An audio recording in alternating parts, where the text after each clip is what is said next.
Trump responds to a cornered regime's anti-Western fury 5 weeks after a fragile ceasefire ended the brutal 12-day war.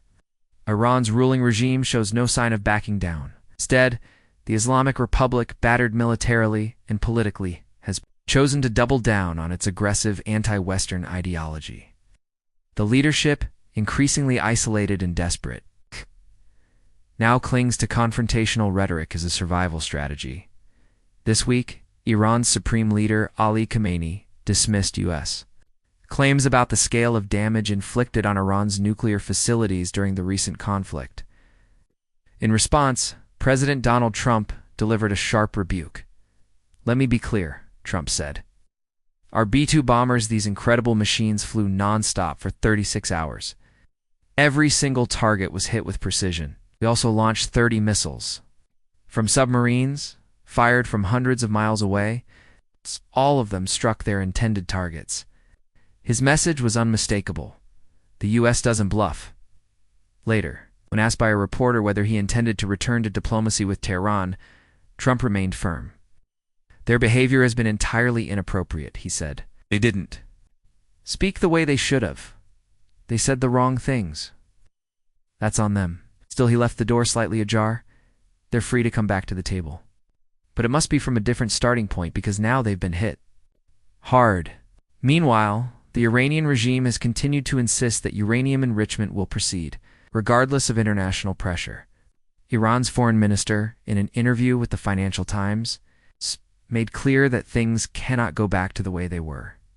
"The Americans must guarantee there will be no further attacks," he said, "and they must compensate us for the damages." The U.S. State Department flatly rejected this demand, calling it absurd. If Iran truly wanted to reduce its costs or lift sanctions, a spokesperson said, it would stop destabilizing the region. It would stop wasting money on nuclear escalation, stop funding terrorist militias, and stop oppressing its own people. The path to peace and prosperity is clear, but the regime refuses to take it. In this climate of crisis and contradiction, the Islamic Republic is trying to rebrand its failures as victories. As Khamenei and other officials have repeatedly claimed, merely surviving the 12th-day war is now being hailed as a triumph.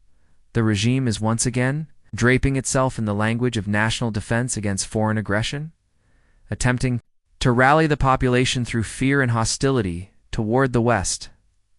This tactic, keeping the public focused on war and negotiations, has long served as a cover for deeper, unresolved crises within the country. For the ruling elite, nuclear enrichment is no longer just a policy. It's a symbol of resistance, pride, and regime identity. And yet it's also their last remaining bargaining chip. This is a government that offers no real solutions to the people's suffering. With no answers for drought, blackouts, inflation, or economic collapse, the regime returns once again two worn-out slogans: death to America, death to Israel, and eternal defiance. Through the nuclear program, in the eyes of the Islamic Republic, survival itself now counts as victory.